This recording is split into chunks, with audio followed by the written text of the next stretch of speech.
Hello everybody. It's a beautiful, wet, cool, rainy day here in Tokyo, and I'm in my workshop again, keeping away from everybody and doing some stuff. So, I'm making a handle for my coring rig, my McNaughton center saver, because the stock handle that comes with it is just too heavy and doesn't give me enough fine control. So I'm making a new handle.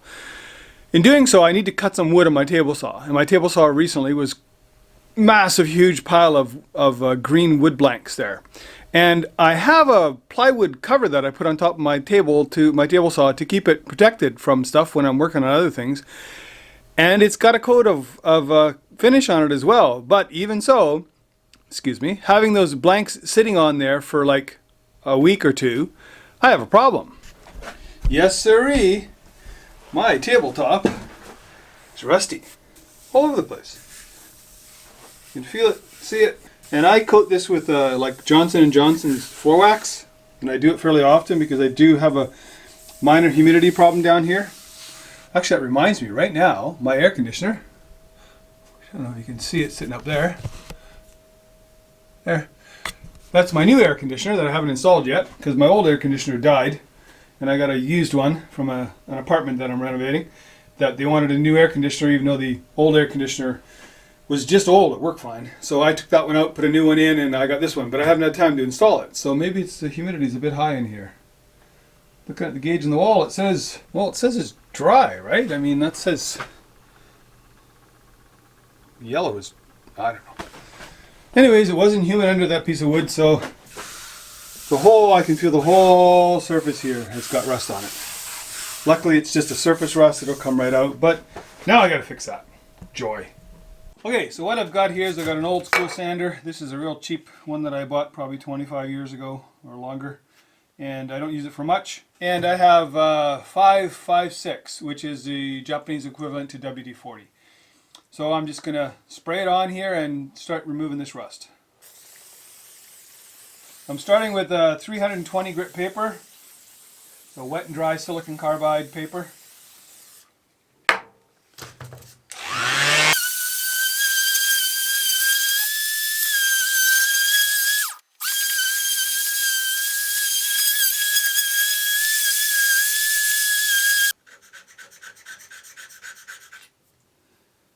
Bit of glue or something on there.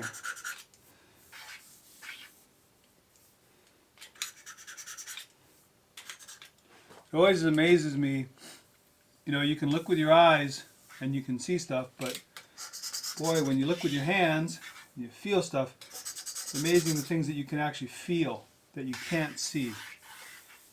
Yeah, it's feeling pretty smooth. Now, that's 320, so it's not bad. So now I'm going to go to 400. Just shine it up a little bit. Give the old girl a fresh coat, so to speak.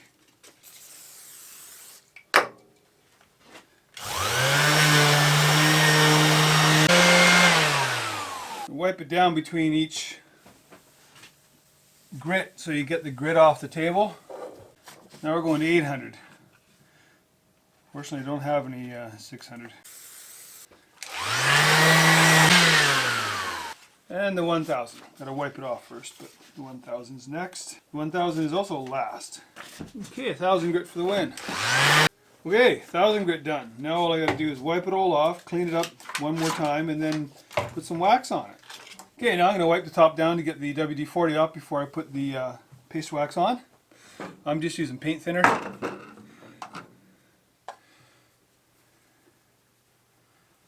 I don't have the exhaust fan running right now, but as soon as I shut the camera off, I'll turn it on because this stinks. So I'm going to turn on the exhaust fan and let that dry for a couple of minutes, and then I'll come back and wax it.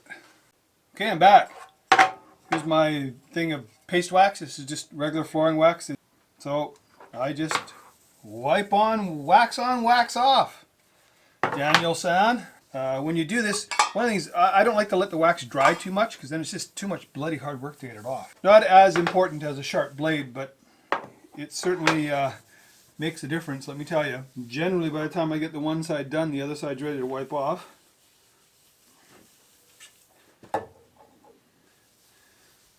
I'm being somewhat liberal with the wax, but a little does go a long ways. I use this on my planer, on my bandsaw. I use it on all of my cast iron top tools. And because I've got a high humidity situation here, even though I run the aircon, well, once I get it installed, I run the aircon 24/7, so, you know, it's, and I'm living in Tokyo and I'm in the basement under the ground. So, every advantage I can get to stop my tools from rusting, I do. I also use this stuff. This is CRC 336. And I just kind of liberally spray that on things like my hand planes when they sit over there on the shelf.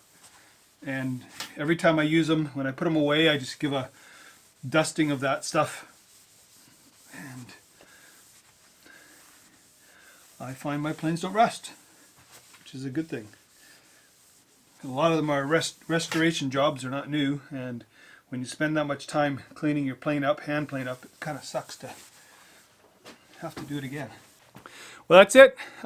Really, just an unexpected job I had to do when I lifted that cover. It's supposed to protect my tabletop, my table saw top, but you know, it's what you got to do sometimes.